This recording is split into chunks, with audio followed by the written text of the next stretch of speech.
todos. Con mucho gusto les damos la bienvenida a esta segunda edición del Ciclo Internacional de Conferencias Tejiendo Ciudades 2025, Nuevos Paradigmas Conceptuales y Metodológicos.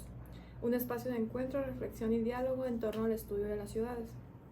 Este ciclo se ha concebido como un foro para compartir experiencias, investigaciones y perspectivas que enriquezcan nuestro entendimiento y promuevan nuevas formas de pensar y actuar en torno a los fenómenos y problemáticas que acontecen en nuestras ciudades. A través de las ponencias que tendremos a lo largo de estos días, buscamos fortalecer la colaboración entre la academia y fomentar una mirada crítica, sensible y comprometida con nuestro entorno. Agradecemos profundamente la participación de nuestras y nuestros conferencistas invitados, así como el interés de quienes siguen esta transmisión. Esperamos que cada conferencia sea una oportunidad para inspirar nuevas reflexiones y fortalecer el diálogo. Sin más preámbulo, damos inicio a este ciclo internacional de conferencias Tejiendo Ciudades 2025, Nuevos Paradigmas Conceptuales y Metodológicos, deseando que sea una experiencia enriquecedora, inspiradora y de gran aprendizaje para todas y todos. Comenzamos con la conferencia que se titula Los aportes de la infraestructura verde a la sostenibilidad y resiliencia urbana, por la doctora Valeria Soledad Duval, quien es asistente de docencia en el Departamento de Geografía y Turismo de la Universidad Nacional del Sur e investigadora asistente a tiempo completo en el Consejo Nacional de Investigaciones Científicas y Técnicas, CONICET. Es licenciada, profesora y doctora en Geografía por la Universidad Nacional del Sur y es en esta institución donde dicta la materia de Biogeografía Cultural. Ha participado en diferentes congresos nacionales e internacionales y cuenta con diversas publicaciones en revistas indexadas y capítulos de libros. Es codirectora de un proyecto de investigación sobre la temática de soluciones basadas en la naturaleza para ciudades sostenibles y resilientes en el contexto de cambio climático. Sus principales líneas de interés se vinculan con los servicios ecosistémicos de la infraestructura verde y urbana. Comenzamos. Hola, ¿cómo andan? Mi nombre es Valeria Duval y quiero agradecer en principio a los organizadores de este ciclo internacional de conferencias de Tejiendo Ciudades 2025, principalmente a la doctora Paola. En esta presentación les voy a hablar sobre los aportes de la infraestructura verde a la sostenibilidad y resiliencia urbana, que es una de las temáticas que trabajo hace ya algunos años, principalmente partiendo desde la idea de que el mundo es predominantemente urbano, es decir, que la gran mayoría de la población vive y desarrolla sus actividades en las ciudades y, por supuesto, en este caso, en los países de América Latina, esa situación se acrecenta aún más. En el caso de Argentina, el país en el que vivo, más de un 90% de la población ya está viviendo en las ciudades y la tendencia para el año 2050 es que este porcentaje se incremente aún más. Es por eso que es necesario ver cómo son los modelos de ciudad en el que vivimos y cuáles son esos problemas que enfrentan las ciudades actuales como producto de esa inadecuada integración de las preocupaciones ecológicas y de la falta de planificación. Entonces, esta mayor urbanización genera una modificación del espacio y da lugar a diferentes problemáticas, entre las cuales se encuentra la crisis ambiental, que muchos autores mencionan y que por supuesto está caracterizada con problemáticas tales como el efecto de la isla de calor, la contaminación del aire y del agua, la ausencia de espacios verdes y la pérdida de biodiversidad. Entonces, en este sentido, en la pregunta de cuál es el modelo de ciudad en el que queremos vivir, aparece un primer modelo donde, por supuesto, que predomina la infraestructura gris y un segundo modelo en el que sería lo ideal, donde justamente esa infraestructura gris esté acompañada por la infraestructura verde y azul. Justamente se trata de ciudades sostenibles y resilientes que se encuentran como uno de los objetivos de desarrollo sostenible de la Agenda 2030, donde no solamente hay beneficios ambientales, sino también individuales vinculados a la mejora en la salud, y eso lo hemos vivido principalmente en el periodo de COVID-19, donde justamente aprendimos que era importante conectarnos con esa naturaleza. Por lo tanto, renaturalizar nuestras ciudades no solamente implica agregar estas infraestructuras verde y azul a la ciudad, sino también conectar con esa naturaleza a través, por ejemplo, de las actividades que realizamos día a día. En este sentido, las problemáticas que antes mencioné, por supuesto, pueden ser pensadas sobre la base de estas soluciones basadas en la naturaleza para dar respuesta justamente a esos desafíos. Se trata de enfoques, acciones y procesos que utilizan los principios de la naturaleza para abordar, por ejemplo, el cambio climático, los desastres naturales, la pérdida de biodiversidad, y la salud humana para lograr establecer beneficios como, por ejemplo, comunidades más resilientes y ecosistemas más sanos.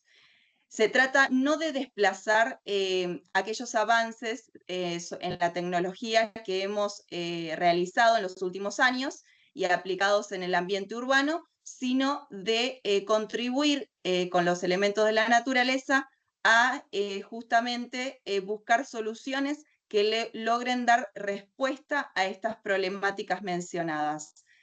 Estos beneficios y servicios, por supuesto, son gratuitos y son muy importantes justamente para que sean complementados. Entonces, en este sentido, debemos preguntarnos qué puede hacer la naturaleza por nuestras ciudades.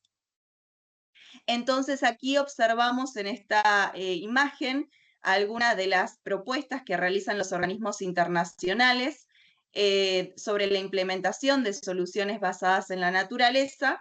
que por ejemplo en este caso se puede aplicar a ciudades que son costeras y que sufren riesgo de un aumento del nivel del mar. Entonces,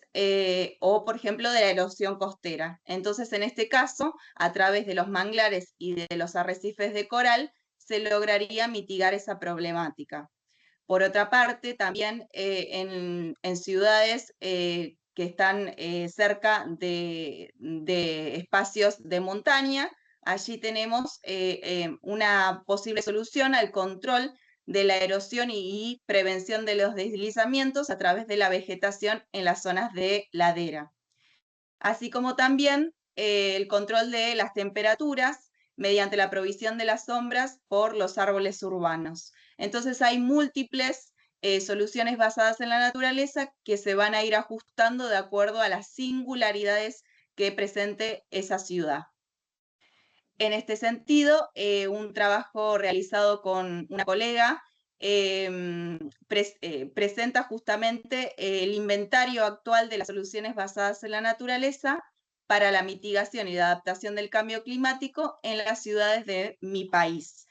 Y en este caso vemos que solamente algunas provincias, como por ejemplo Buenos Aires, Córdoba, Santa Fe y Mendoza, así como también La Pampa, Chaco y Salta, presentan alguna forma en distintos grados de avance de la implementación de soluciones basadas en la naturaleza. En el resto del país aún todavía no se han abordado, con lo cual resulta realmente importante de destacar. En este caso, las soluciones basadas en la naturaleza, por ejemplo, se manifiestan en techos verdes, en organismos públicos, a través del incentivo de ordenanzas municipales, también los muros verdes en las autopistas y las cintas verdes que proponen el mantenimiento del arbolado viario para mejorar y regular las temperaturas estivales. En líneas generales, la gran mayoría de estos proyectos se encuentran justamente en proyectos, es decir, están pensados, sin embargo no se han implementado, mientras que otros se encuentran en avance y son muy pocos los que se han logrado concretar en esos espacios urbanos que están principalmente en la ciudad autónoma de Buenos Aires. Y principalmente está vinculado a la acción gubernamental Sin embargo, por supuesto, es muy importante las investigaciones que se realizan en universidades o en centros de investigación que dan pie y son sostén de esa posible implementación en el país. Vale agregar que esta es la situación de Argentina, luego dentro de América Latina, Brasil, México y también Colombia son los países que mayor desarrollo tienen en cuanto a su implementación. Por supuesto que dentro de las soluciones basadas en la naturaleza, la infraestructura verde es un elemento clave y fue definida no hace mucho tiempo, hace 20 años, por como la red interconectada de espacios verdes urbanos, periurbanos, rurales y silvestres que aportan funciones y servicios ambientales para el beneficio de la población. No cualquier vegetación justamente es una infraestructura verde, sino que debe cumplir con estos principios o características, como por ejemplo la multifuncionalidad, que hace referencia a las múltiples funciones y servicios ecosistémicos que brinda esta infraestructura verde en la ciudad. Por otro lado, también la multiescalaridad, que se refiere a la conectividad, es decir, a esa unión de la infraestructura verde en distintas escalas, ya sea a nivel microlocal, local y regional. La resiliencia urbana, por supuesto, vinculada a este cambio climático principalmente. El enfoque sistémico, del cual ya hablé y que se vincula con la necesidad de integrar esta infraestructura verde con el resto de los elementos y funciones de las ciudades, y la planificación, que justamente está relacionada con el diseño de esta infraestructura verde para cada una de las ciudades. Por supuesto, las tipologías son diversas. En principio, el arbolado viario, las plazas y parques, que son tipologías más comunes en todas las ciudades, y luego, de acuerdo a cada una de ellas, a las singularidades, por ejemplo, la infraestructura verde asociada a la llanura de inundación para aquellas ciudades que son atravesadas por arroyos y ríos, y paredes o muros verdes, o bien terrazas y techos verdes en algunas ciudades que lo están implementando, así como también los canteros verdes y áreas protegidas urbanas que se encuentran entonces en alguna de estas ciudades del mundo. Lo principal a considerar en esta infraestructura verde justamente son los servicios ecosistémicos que brindan a la población, que pueden ser de distintos tipos, y en este caso se clasifican como los de aprovisionamiento, los de regulación, los culturales y los de apoyo. En líneas generales me he dedicado principalmente a los de regulación. Es por eso que les traigo dos líneas de investigación dentro de estos servicios ecosistémicos brindados por la infraestructura verde, que son, por un lado, la mitigación de las elevadas temperaturas del aire durante el verano, y en segundo lugar, la reducción de los gases del efecto invernadero para el área de estudio, que es mi ciudad, en Bahía Blanca, Argentina. Ambas están vinculadas, por supuesto, como estrategias de mitigación y adaptación al cambio climático. Entonces, comenzando con la primera, sabemos que uno de los fenómenos de nuestras ciudades, de las ciudades intermedias y las grandes ciudades, es el de la isla de calor. Entonces, este es un fenómeno de origen térmico que se produce en las áreas urbanas y que consta de una diferencia de temperatura entre el centro de esa ciudad y la zona de la periferia. Eso está dado, por supuesto, debido a que en el centro de esa ciudad predominan los edificios y superficies pavimentadas que absorben durante todo el día el calor, y recién a la tarde y noche emiten ese calor a la atmósfera. Luego también, por la falta de planificación de las ciudades argentinas, por ejemplo. También hay una falta de vegetación, ¿sí? Los espacios verdes casi son escasos en esta zona. Y, por supuesto, las actividades humanas que contribuyen a ese incremento de la temperatura, junto también con la geometría y la morfología de las ciudades.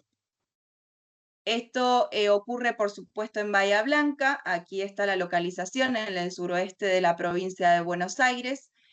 donde ya algunos colegas han investigado y determinado que hay una diferencia de 10 grados en comparación del centro con la periferia, con lo cual esto es algo importante a considerar. Si ustedes observan la imagen, hay una gran concentración de edificios y por lo tanto de población, y eso genera que todos los años aún más este fenómeno se acelere y se incremente.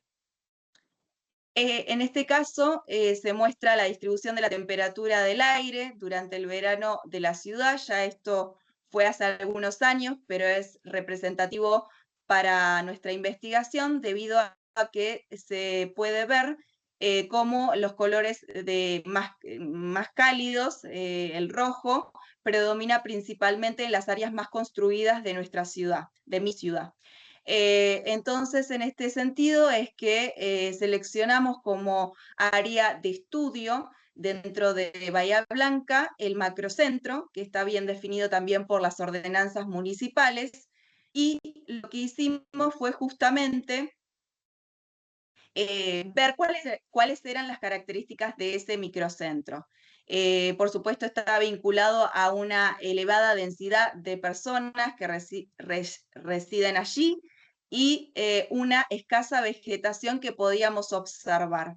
Entonces, nos preguntamos si realmente los árboles podían generar un mayor confort térmico en esta zona de Bahía Blanca, y principalmente durante el verano, donde bien les comenté que las temperaturas incluso superan los 40 grados centígrados. En principio lo que hicimos fue un relevamiento de todos los árboles de esa zona, árboles de la vereda, es decir, el arbolado de alineación o viario, y pudimos detectar que la densidad en general de árboles varía entre 4.1 y 0,3 árboles por metro cuadrado, con lo cual es un valor bastante bajo. Esto vinculado también al mapa que observamos en la derecha, donde se mencionan que hay 26 cuadras sin presencia de árboles, es decir, que es un porcentaje bastante elevado de cuadras en el macrocentro en el microcentro que no contienen árboles en su vereda. Esto, entonces, a partir de esta situación, lo que hicimos fue un estudio, justamente un análisis de la temperatura del aire y de la humedad relativa debajo de los árboles, pero también lo comparamos y lo analizamos con la temperatura del aire y la humedad relativa en el centro de la ciudad, sin influencia de la vegetación. Entonces, en este caso particular, utilizamos dos tipos de instrumental disponibles acá en el grupo de geografía física en el cual trabajo. Que observan en la diapositiva es el que utilizamos para debajo de los árboles, ¿sí? Que es el termohigrómetro DAM, que es manual y que no registra, simplemente anotamos esos datos. Y después sí un termohigrómetro que está localizado en un edificio, en la planta baja, que allí realmente no hay influencia de la vegetación y por suerte en ese caso registró toda la temperatura y humedad relativa del verano del 2020-2021. En este caso particular,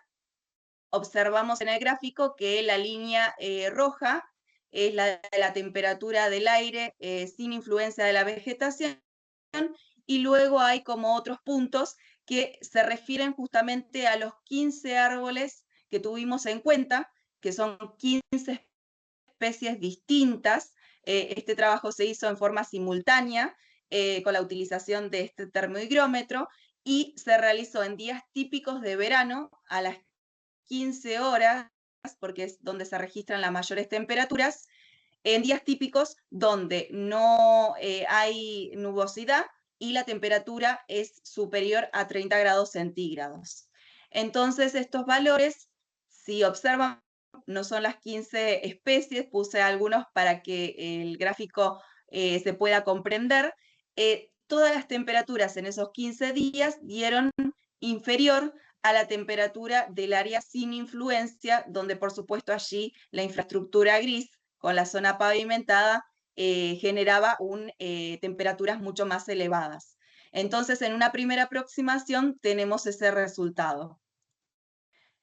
Aquí en esta tabla lo que les quiero mostrar es que, por supuesto, consideramos algunos parámetros del árbol, de cada uno de los árboles, que son todas estas 15 especies, como la altura y el DAP, pero utilizamos un índice de confort de la vegetación que fue utilizado por Jiménez en la ciudad de Barranquillas, en Colombia, y en una primera parte de la fórmula tenía en cuenta la temperatura, aquí lo dice, la temperatura efectiva debajo de la copa de los árboles, que es la última columna, donde se obtiene a partir de esta fórmula y de los datos, por supuesto, que les he mencionado. Entonces, finalmente, teniendo esta temperatura efectiva del árbol, de cada una de las especies, también se debe obtener la temperatura de confort para la ciudad, en específico, que en Bahía Blanca es de 27,1 para los veranos. Esto se determinó a partir de las estadísticas climáticas del Servicio Meteorológico Nacional de Argentina. Por supuesto, varía de acuerdo a las ciudades y al clima de cada una de ellas.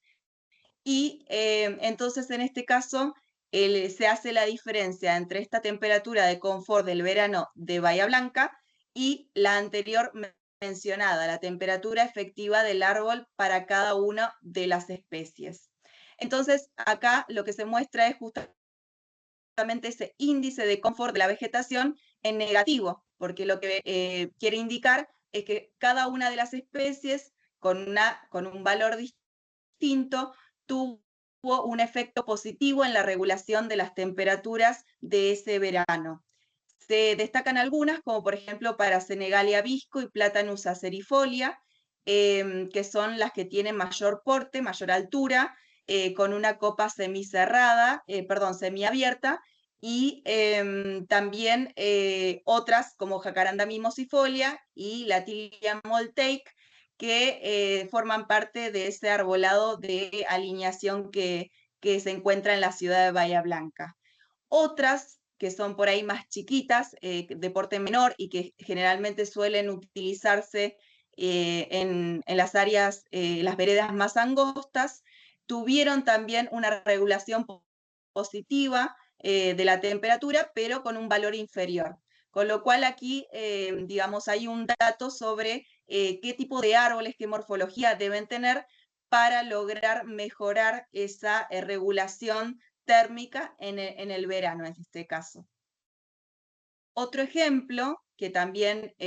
investigamos es el de la Plaza del Algarrobo. En este caso ya vamos hacia un espacio verde, dejamos el arbolado de alineación.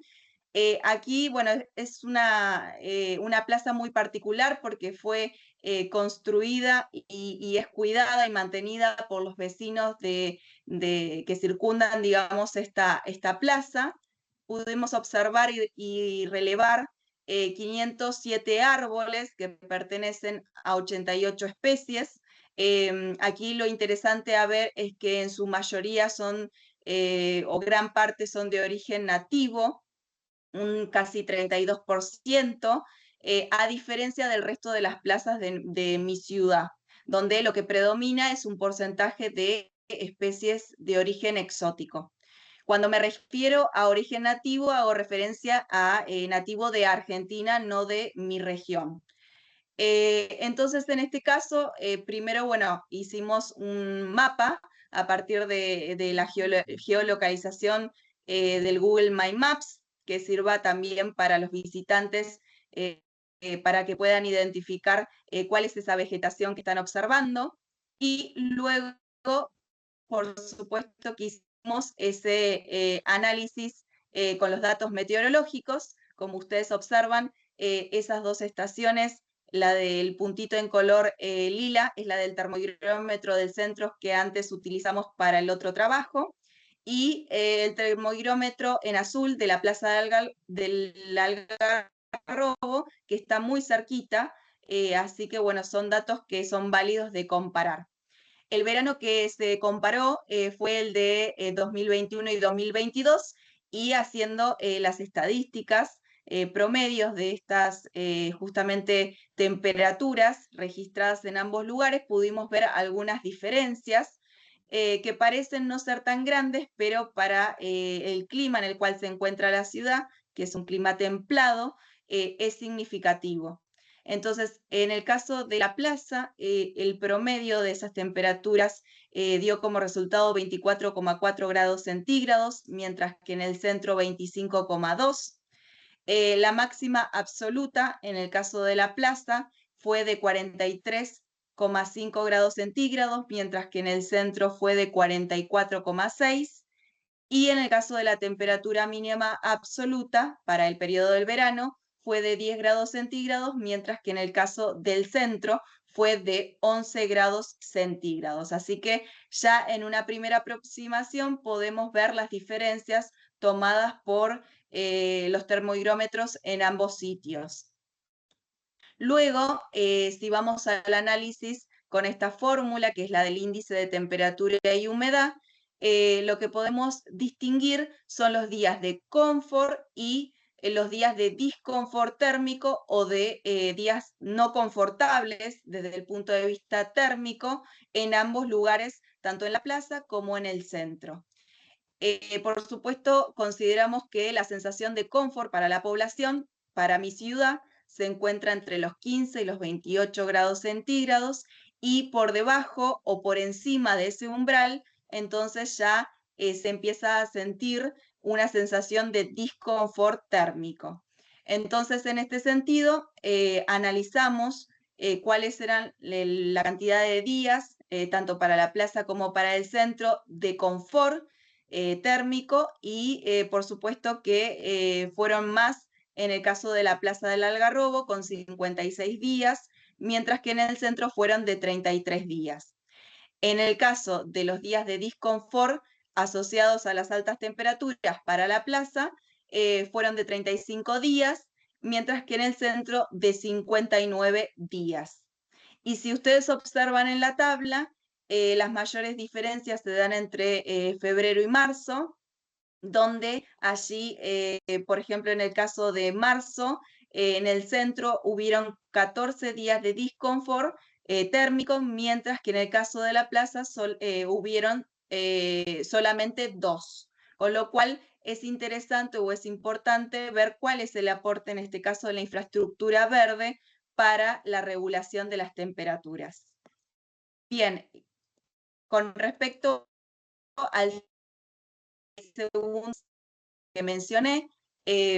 justamente tiene que ver con la concentración de gases del efecto invernadero, otra problemática que tienen nuestras ciudades. Aquí Bahía Blanca tiene la zona del puerto y ya de la zona de la costa una cantidad realmente muy importante de industrias que generan mucha contaminación, con lo cual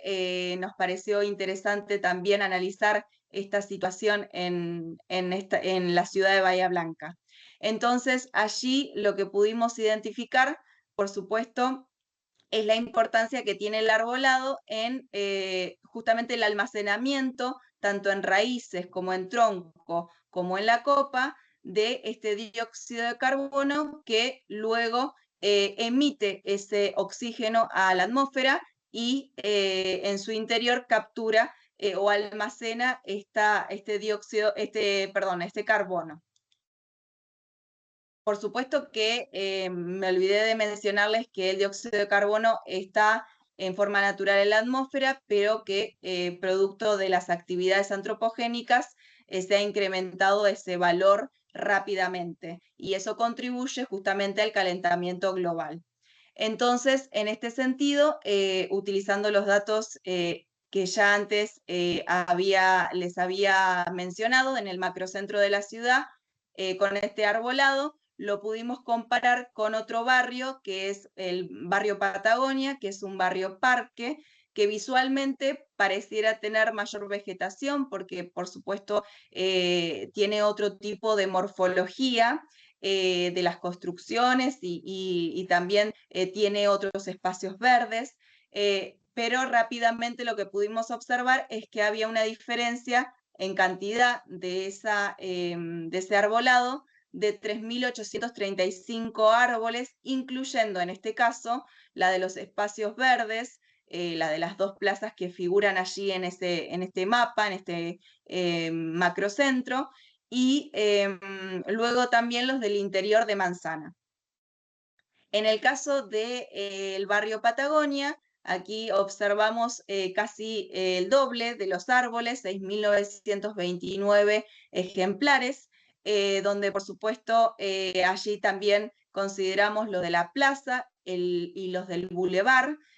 así como también los del interior de Manzana.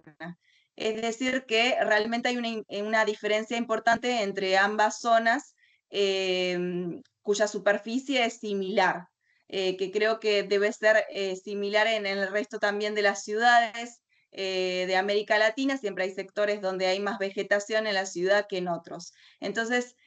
¿cómo contribuyen estos árboles y esta cobertura a el secuestro del carbono? Y es por ello que nosotros utilizamos el e-tree canopy, ¿sí? Que está disponible esta herramienta aunque sea una estimación de carbono secuestrado por los árboles en algunos países de Latinoamérica, como México y Colombia, no así en Argentina. Así que lo que realizamos fue una consulta a USDA, que es quien creó este e-tree canopy, que es un software gratuito y que nos permite saber la cobertura de vegetación que hay en un sector de la ciudad en este caso. Entonces, lo que hicimos fue obtener o buscar, mejor dicho, una ciudad con clima similar en Estados Unidos, un clima similar a nuestra ciudad de Bahía Blanca, que es Houston, y a partir de allí poder aplicar esta metodología donde se estimó justamente el secuestro de dióxido de carbono para ambos sectores de Bahía Blanca. En el caso del macrocentro, se pudo obtener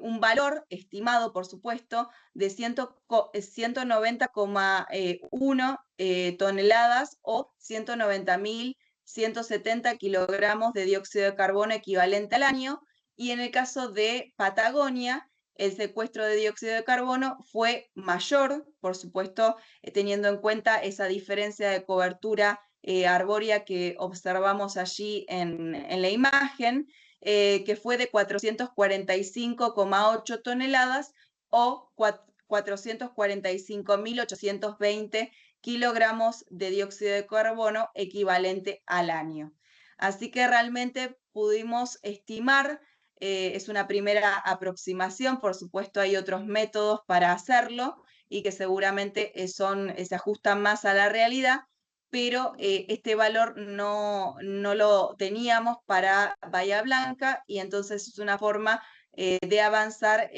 justamente en este servicio ecosistémico que brinda la infraestructura verde urbana. Bien, entonces, como conclusión de esta presentación, podemos ver que, por supuesto, que es necesario invertir y considerar en la infraestructura verde para construir modelos de ciudades más verdes, resilientes y sostenibles, que estén en línea con este objetivo de desarrollo sostenible, que es el 11. Por otro lado, también esta infraestructura verde se consolida como soluciones basadas en la naturaleza, que nos permite no solo poder contar con los beneficios